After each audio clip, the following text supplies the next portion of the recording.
The CCIE journey presses onwards, and while I didn't give an update last week, this update is going to be a pretty big one because in the last couple weeks, I think I'm really starting to find my rhythm or my stride, and I want to talk about what's going on and what are the big things that I've been studying. Let's go.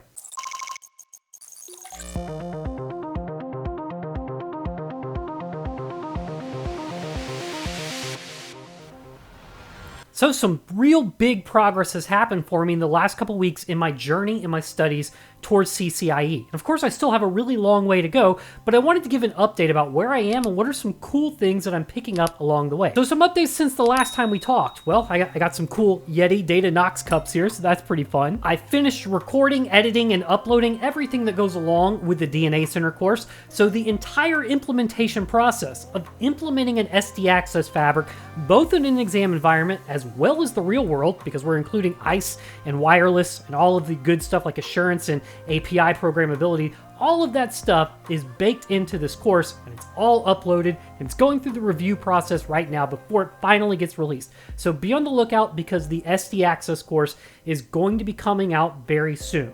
So since the SD Access course is done, I'm shifting gears a little bit. I'm spending a lot more effort right now focused on the routing and switching and services. We know that this is going to be a big chunk of the exam itself. Let's look at it. So a quick search for CCIE exam topics. Hey, look at that guy right there. That's pretty cool. I think I look at these exam topics like 20 times a day, just so I know where I am and where I stand on these things. And after the webinar where Cisco told us about what to expect on the exam or the format of it, they did indicate that while it is only 30% of the exam, basically, they brought everything over from CCIE route switch. So we know that this is going to make the backbone or the core of the exam. It's not a stretch to think that you're going to have to do a lot of hands-on work for this particular section. So if we expand it, we also see that pretty much the majority of the bullet points, this is the section that has the most bullet points. This is the one where you have to learn the most. So going through these topics, literally starting from the top and making my way down the list is really how I'm tackling this.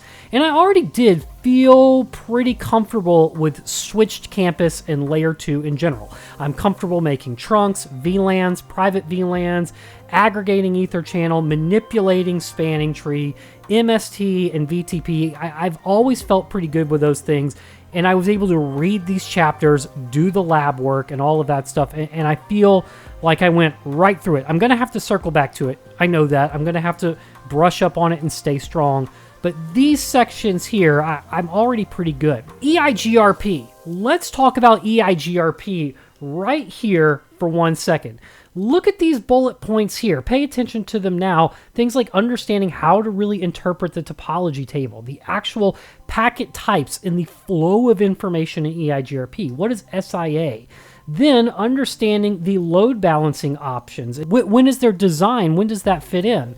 What are things that you can do in named mode that you can't do in classic mode? And then some other really cool stuff here, like stubs with leak maps, summaries with leak maps, fast reroute, fast convergence, query propagation boundaries, and so on. So now I'm going to go back to the camera at this moment. This was a swift kick in the pants, to put it mildly, because when we go from the NRC textbook, which is big, it's very thorough, it's a huge textbook, it's like, I think it's bigger than the Encore, and it's just advanced routing, to the CCIE textbook, when it came to EIGRP, that was a big leap. It's not that NRC wasn't deep or thorough or anything, it's just that the CCIE level EIGRP not only expects you to really master, go really deep as to how the protocol operates itself, we're now learning a bunch of new concepts, a bunch of new features, and a bunch of new things and ways to deploy and design EIGRP environments. You're really going to master and understand how distance vector protocols work and how they differ from link state protocols. Why would you use EIGRP on a DMVPN, or even cooler, EIGRP over the top, which we'll talk about, versus OSPF on top of the DMVPN? This is some really fascinating stuff, and the leap from NRC to CCIE level EIGRP, I found that to be a very significant leap, and it really caught me off guard. I thought it would have been the other way around. I thought OSPF would have been the one where we were going to be taking a huge leap, and it's going to feel like it's real wizardry how it works. And I'm actually going to say that the NARCI textbook for OSPF was pretty thorough. And it's not saying that there's not a leap into CCIE level OSPF, it's just that it feels like at CCIE level OSPF, it's not introducing as many new topics as EIGRP was. You just take the topics that you know and go deeper. Now, of course, there are new topics introduced, but it's like learning EIGRP at the CCIE level opened up an entirely new world for EIGRP for me, whereas OSPF made me realize things that I already knew about OSPF just in a deeper level. I mean, I know it's kind of a silly thing, but the EIGRP section itself actually looks bigger than OSPF in general, and maybe that's because there's just more to it. I don't know. I'm still kind of wrapping my head around the scope of the CCIE and what is really expected. I guess my point here is that NARCI actually did make me feel pretty good about understanding my LSA types and the different network types and the different area types, and CCIE just dug deeper into it, whereas EIGRP really just caught me off guard. But it was really, really cool, and the stuff that I learned was really, really fun. Now, I haven't dug into BGP or multicast yet, but I have, just by coincidence, just by association of learning EIGRP and OSPF, dug deeper into the transport technologies and solutions, specifically around DMVPN. I'm getting very comfortable labbing all of these things because I have to tear down my DMVPN tunnels, fire them back up, and I can do all of these things just from memory right now, like deploying DMVPN with EIGV2 and troubleshooting things when they go wrong. I've also already felt pretty comfortable with MPLS Layer 3 VPN because, quite frankly, in the CBT Nuggets in NARCI course, there's a skill on how to actually deploy MPLS Layer 3 VPN. Keith Barker teaches it, and I really think that might be one of the best skills, one of the best pieces of content on this CBT Nuggets site. It really blew my socks off when I learned that and labbed it for the first time, and I learned so much about MPLS and BGP from that particular skill. So it was really, really fun, and this is one where I feel pretty good in general about these sections too. Now, while I've got you here, real quick, we can see in the software-defined infrastructure, we've got SD access, and yeah, all of these things, of course, are covered in our upcoming SD access course, and I am getting ready for this right now. We're going to be kicking off the SD-WAN course internally at CBT Nuggets in the next week or two. I'm so excited about this, and I'm getting my lab prepped and ready to go so that we can get SD-WAN going as quick as possible when it comes out. In fact, just this very moment, I just hung up the phone with Keith Barker so that we could talk about who's going to be recording what and what the lab topology is going to be laid out like. So it's already happening. It's really the energy around this stuff, this new content that's coming out, these new exam topics. It is really high right now, and we are just so lucky that we get to record this type of content for you. So now I want to shift gears a little bit and talk about some of the more fun musings or things that I've learned in the past couple weeks when it comes to OSPF and EIGRP. I want to talk about what happens when you deploy OSPF on a DMVPN hub when you don't change the network type. We talk about network types a lot: point-to-point, point-to-multipoint, broadcast, non-broadcast, multi-access, all of these things. It's just, you learn about them, but until you actually see them in action and until you actually misconfigure them, you don't really understand why they're important. And for me, I found out the hard way what happens when you deploy OSPF on a DMVPN hub without changing the network type. Let's do it. So as the nodes are getting booted up here, let's talk about what's really going on. This topology was largely inspired by a topology that's in INE content that Rob Riker teaches. Now, I've changed it a little bit. I've added some Docker images here so I can verify pingability. I'm also using the raw interfaces instead of sub interfaces here. I've also added some additional routers over here to simulate a stub site, which is pretty fun stuff to do. And I've added some routers up here where I'm practicing EIGRP over the top. Beyond that, I've enabled span on this particular VLAN so that I could use this Docker container to actually run Wireshark and perform packet captures of EIGRP or OSPF adjacency processes. It's just really, really handy how much stuff comes with EVE-NG. So as these devices get booted up, here's what we're going to do. We're going to focus in right here on R5, which is going to be my DMVPN hub. And in particular, we're going to just enable OSPF just without doing anything else. We're just going to run OSPF on it and watch what happens when we bring other routers into the mix when they try and form adjacencies over the DMVPN tunnel to this neighbor hub. So here we go. Let's bring up the console of R5 and let's just take a look. Let's take a look at the lay of the land here. Show IP interface brief tells us pretty quickly that my tunnel interfaces are 155.1.0/24. It's also labeled right here where my mouse is on the screen. So let's run OSPF just very simply, config T, router OSPF1, network 155.1.0.0.0.0.255, area 0. There we go. Okay, so at this point, we know that R5 is probably sending out hello messages out its 155.1.0 interfaces. That's going to be tunnel 0, gig 01, and gig 0. Is that right? I can't see my... Yeah, gig 02. Cool. Okay, so I haven't changed any of the default configurations on the R5 interface. So let's exit out of R5, and now let's bring up a neighbor, like R4. So over on R4, I'll give it a show IP interface brief, so you can see that the tunnel interface is 155.1.0.4. Cool. We'll go into router OSPF1, network 155.1.0.0, 0.0.0.255, area 0. We'll give it a couple seconds. The neighbor adjacent, well, that doesn't even take a second. The neighbor adjacency comes alive. Now, I'm not going to give away, I'm not going to reveal what's going to happen next, because if I showed you the neighbor adjacency right now, you would feel like, oh, well, it's, I see what's going to happen or what's about to happen. Let's bring up R2 and bring up one more neighbor adjacency real quick and watch what happens to R5 when this takes place. Network 155.1.0.0, 0.0.0.255, area 0. This is going to turn OSPF on the tunnel interface for the DMVPN. We'll say go. Uh-oh. Look at this. See what's happening?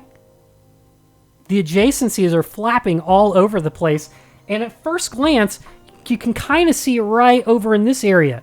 It looks like it's stuck in Xstart and Exchange. But it does form full adjacencies, then it switches back to the other, full adjacency, then switches back to the other.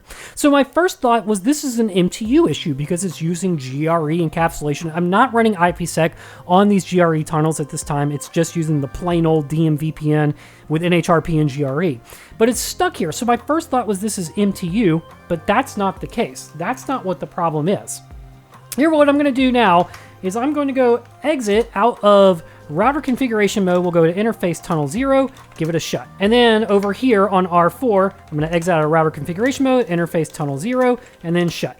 So once R5 gets done freaking out, I'll give it a quick command and you'll see what went on, why this took place, why our OSPF adjacencies started blowing up and getting stuck in the Xstart exchange between R4 and R2 when they try to connect into the hub of R5. Okay, there, it finally got done blowing up. If I give it a show IP OSPF interface brief, well, oh, look at that right there. The state is a point-to-point interface. By default, the interface tunnel 0 tells OSPF this is a point-to-point interface because point-to-point is what's going to work pretty well for a phase 1 DMVPN spokes. So if I close out these real quick, if R4, R1, R3, and R2 are point-to-point interfaces connecting into R5, this is going to serve correctly. This is going to be a correct configuration in this case into R5. But R5 is also set to point-to-point, so this tunnel interface is only expecting one connection right now.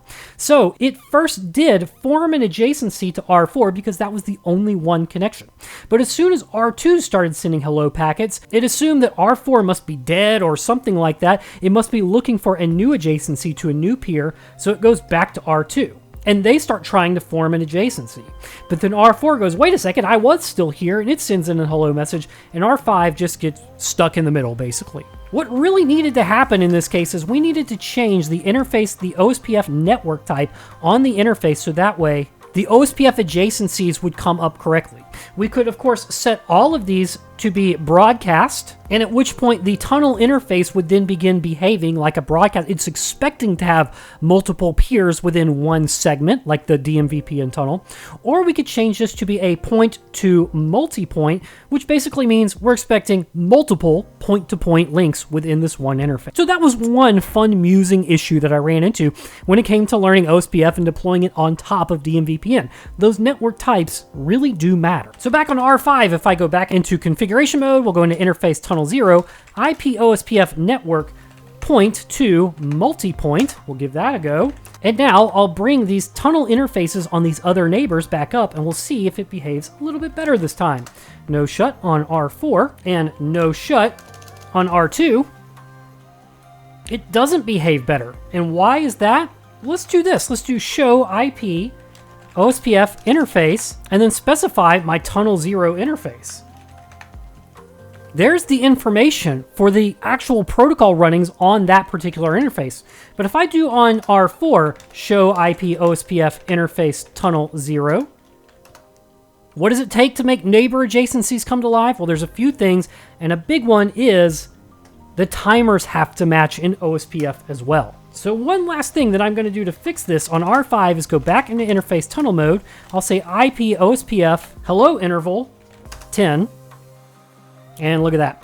There we go. The adjacencies come to live on both. Let's give it a show IP OSPF neighbor. We'll take a look at them. There we go. We have two full adjacencies. Notice there is no designated router election when it comes to point to anything interfaces. So there we go. The OSPF over DMVPN process is now alive, and I blew it up because I didn't realize that the default on tunnel interfaces was point to point. That's a fun one. Now let's talk for a minute about EIGRP over the top. This is such a cool technology, and it makes me sad that it didn't really make it. The idea here is that rather than running DMVPN like this through an internet provider or, multi-hops away just to get these tunnels alive, then we can carry multicast traffic over that, like EIGRP hellos or OSPF hellos. EIGRP can perform a similar action on its own, but it uses LISP encapsulation to make it happen. So in this case, we're trying to reach distant networks here on R21 or R22 or anything behind R4 here. And we know how LISP works, or if you've studied Encore or at least SD Access stuff, you know that LISP says, hey, to get to these remote networks, your exit points are here. But that relies on a map resolver, map server type situation where we have to query a server to figure out where the exit points are. Where EIGRP over the top comes into play, this is so cool, is instead of using a map resolver or map server, it allows these routers to share routes among themselves. And then they say, in order to get to these networks, use your LISP tunnels, encapsulate them in LISP packets, and carry them over to our way. Now, it seems like configuring this would be relatively complicated, but it's not. It's just one command. There are some caveats, of course, things like we have to be in named EIGRP mode to do this, but it's still not that bad. So in this environment, all of these routers here can reach each other over this internet connection, and what we're going to do is we're going to bring up a similar DMVPN-like connection where these devices, R21 and R22, are spokes, and R4 is the hub, so to speak. So let's start by configuring our spokes into the hub. I'll go to R21 here, and we're going to configure EIGRP named mode. So we're going to config T, router EIGRP, we'll call this CCIE. Address family is IPv4, unicast. Let's give it an autonomous system of make something up like 101. Here, I'm going to specify a neighbor command. We're going to use unicast packaging over the internet encapsulated with LISP to make this happen. So my neighbor is going to be the public IP address of the R4 router, which is 44.4.4.4. Then we're going to hit question mark here and say, what is going to be my exiting interface for this? In this case on R21, it's gig 00. So I'll say gigabit 00, not gug, gig 00. Then we've got a couple extra commands we're going to specify. We're going to say this is a remote device, and we'll set a TTL basically of 100 hops away. Let's let it go for 100 hops. Finally, we'll specify use LISP encapsulation to make this happen. I'll press enter, and that does the trick. You can see it does the LISP interface configurations for us. I'll do the exact same thing over here on R22. In fact, on R21, I'll give it a do, show, run, pipe it to section EIGRP, and we'll bring it up. You'll notice there one thing. This is kind of a newer feature, or maybe in later iOS codes, you don't have to specify a network statement there. It will automatically provide a network statement so that when it connects to the hub device, they'll automatically form the EIGRP relationship. You see, the network statement is what is enabling the hello and EIGRP process on those interfaces. So here, I'll just copy all of my EIGRP config up till that point. So it grabs the neighbor statement there, press enter, and there we go. If I exit out of this, we'll give it a do, show, run, pipe it to section EIGRP, and you'll see it added its own neighbor statement at that point too. Perfect. Now we're going to go down to R4 and configure it as a hub. There's basically 2 additional steps we have to do to make this happen. We'll go to router EIGRP. We'll give it named mode one more time. Address family IPv4 unicast autonomous system. We said it was 101.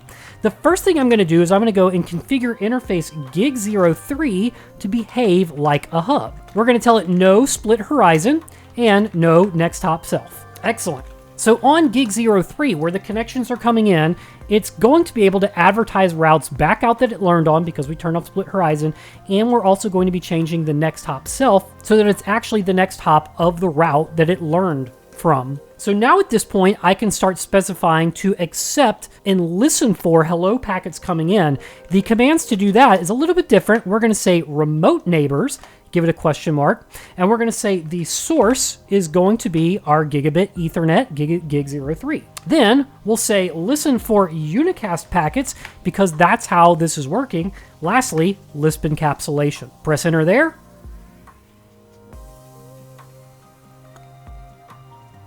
Look at that, just like that.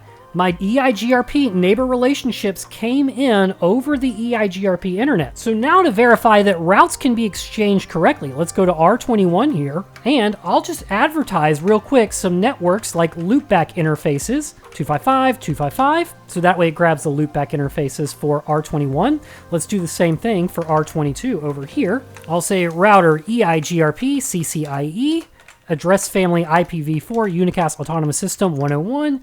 Real quick, let's advertise the loopbacks here, which were 150.1.0.0, 255, 255. There we go. Cool. So now if I jump back to R4, let's exit out of configuration mode. Let's do show IP route EIGRP 101. You know what? That didn't work. You know why? Because that's not the actual IP addresses of my loopback devices. Oh no, I don't even have loopbacks configured on some of these devices. Why don't we fix that real quick? I'll go into interface loopback 0. I'll give this one the IP address of 150.1.22.22, 255, 255, 255, 255, and there we go. Over on R21, we'll create an interface loopback 1, IP address 150.1.21.21, 255, 255, 255, 255. There, that might work a little bit better. Let's try show IP route EIGRP 101 one more time here. There we go. Look at that. Now we are learning routes coming in with exit points via the Lisp tunnel interface. So we've now created a hub and spoke like topology, just like DMVPN, but now specifically using EIGRP as the control plane of Lisp. And it was relatively simple to configure. On our spokes, it was the neighbor command, and on our R4 device, it was the remote neighbors command. So yeah, I'm just nerding out here. I'm totally having fun with this lab stuff. I'm totally enjoying the time that I have to lab and learn and just blow stuff up and practice because that's the best way to do it. I still gotta say, like, I'm just really floored by how deep these textbooks, the CCIE textbooks go. It's really, I said this in a tweet, it's kind of like having blurry vision. You know that stuff is there, you know how these routing protocols work, but until you've actually dug really deep into it, you're not seeing clearly. And now I feel like I've just gotten glasses for the first time, and I can clearly explain why EIGRP behaves the way it does, and why OSPF behaves the way it does. And it just makes this so much fun. I'm just enjoying this so much. So I'm just really fired up right now. I really feel like I'm hitting a good stride and a good rhythm, and learning is coming to me well. I'm going quickly. So books and video training and lab work. Doesn't get any better than that. So that's the CCIE journey. That's what I've been up to in the last couple of weeks, and I've got more coming up. I can't wait to talk to y'all more about SD-WAN when that time comes. But that's been what I've been up to. Thanks for stopping by, y'all. I'll see you in the next one.